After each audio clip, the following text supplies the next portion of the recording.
Hello, my friend. Welcome to our channel. In this video, I will show you how to use Telegram on laptop desktop.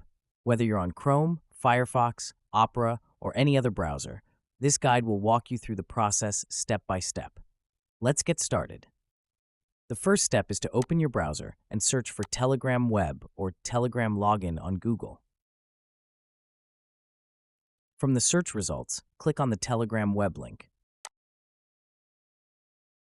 Once you open Telegram Web, you'll see a QR code displayed on your screen. This is what we'll use to link your Telegram account to the web version.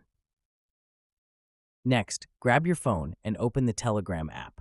Tap on the Settings button on the bottom right. Scroll down in the Settings menu and tap on Devices. Here you'll see an option called Link Desktop Device. Tap on this option and your phone's camera will open, ready to scan the QR code. Simply point your phone's camera at the QR code displayed on your computer screen. Once the QR code is scanned, your Telegram account will instantly load on the web version. Now you have full access to your chats, groups, and more directly on your laptop or desktop.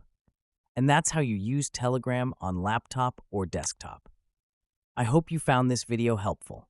If you did, give it a thumbs up, leave a comment down below, and don't forget to subscribe to the channel for more tech tips like this. Thanks for watching.